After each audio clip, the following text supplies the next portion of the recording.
The Lord Williams of Elville. My Lords, I beg leave to ask the question standing in my name on the order paper.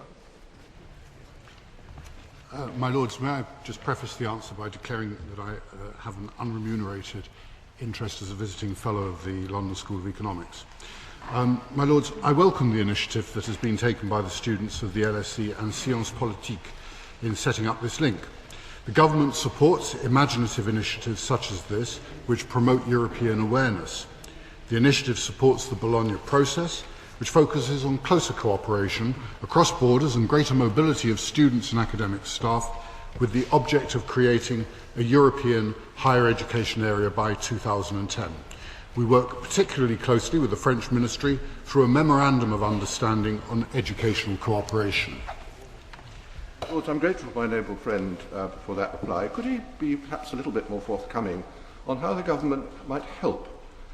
For instance, it is thought by the student unions that this should be extended to other universities within the European Union, because of the European Student Alliance, as he rightly said. What practical measures can the government take to ensure that this is fulfilled?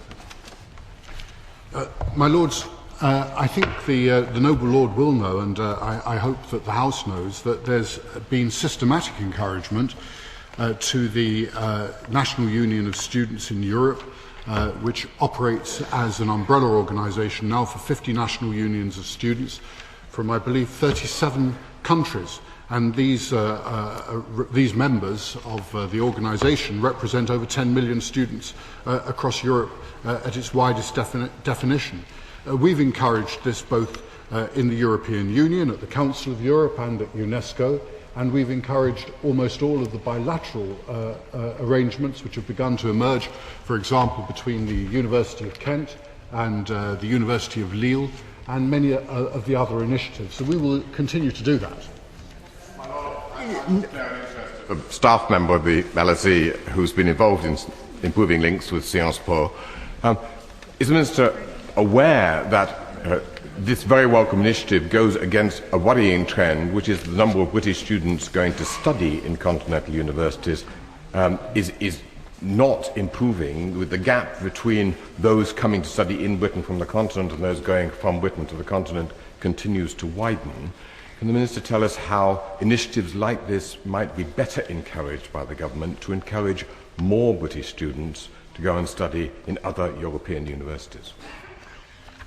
My Lords, I am aware that there is an imbalance between those who are going to study in European and other universities from the United Kingdom as compared with the larger number that are coming into the United Kingdom. Although I must say, and I hope the House would agree, that the more people from other countries who come and study here and form their friendships and their future trading partnerships and the other relationships which are so good for this country, that is in itself a trend that I wouldn't want to discourage. But having said that, I think that we must apply ourselves to making sure that all of the initiatives, all of the bilateral initiatives are encouraged and that they're given the very best possible chance. The Bologna process itself should encourage a very significant number of people to go for at least 1 year to improve languages and their knowledge of other cultures, and that process is one we intend to drive forward. My Lord. My Lords, I would like to declare an interest as a Governor and Trustee of Bolton School. Can the Noble Lord the Minister tell the House how it helps this initiative, or indeed international contact and business altogether, to reduce the status of languages in the post-14 curriculum? My Lords, may I welcome the noble Lady Morris to the dispatch box, I think, for the first time, and we are delighted to see her in her place this morning. Having said that, I'm afraid that's the point at which I start to disagree. But I'll do that in the best possible taste. My Lords, I don't think we're discouraging languages in the post-14 curriculum, and although it may go rather wider than the debate we can have around this particular question, I was able at an earlier question time to deal with the programme that the government has initiated in post-school language education. Not just in European languages, but if I could recall for the House, in Arabic and in the languages of the Far East as well, which of course are now absolutely critical to us. I think that we haven't had a great history of learning other people's languages, if we're really candid about it, and we must make sure that the programme that's in place is seen through into proper operation and succeeds.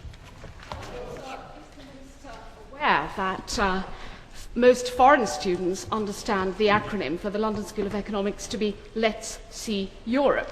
This is particularly the American students come in large numbers to LSE.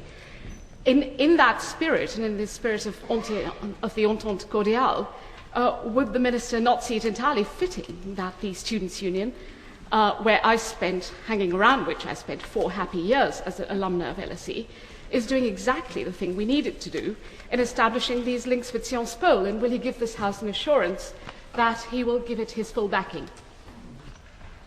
My Lords, my very first answer was one, I think, of real encouragement for this initiative, and I repeat that if that is helpful. I would hope, given the international ranking that the London School of Economics has achieved, that people do a little more than hang around it, whether enjoyably for 4 years or not. Its record in research achievement and its record in teaching quality place it, by most measures, in the very, very top echelon of international universities. Much to be congratulated. And I believe that every other institution that makes a bilateral arrangement of this kind and encourages these kinds of exchange will probably find itself climbing up that international league table as well. My Lord. Can the noble Minister assure your Lordships that this European Student Alliance will be quite independent of the European Union, indeed that it might do better if it were independent? My Lords, the initiative that we've had described this morning is an independent initiative, as it happens on this occasion, between the LSE and Sciences Politique, and the European Union has had no role in it. But let me say, I think we shouldn't look for dark corners of the development of international exchange among students. I have no intention of introducing 5 educational tests here before we go ahead with any of these programmes. My Lords, given the predilection of students worldwide to oppose the government of the day in their countries, might there not be a possibility that faster progress would be made on Lord Williams's question if the government indicated they disapproved of the event? My Lords, I'm very grateful for imaginative suggestions. However, I fear it's too late. We've shown in every way we can that we approve of it, and I believe that there is to be a large seminar or conference in London, I think at the beginning of December on this, and we've indicated our fullest support for that. So I don't think I'm in any position to resile from that now, even if it were to bring temporary relief to the students who heard about it. The Baroness Neumann.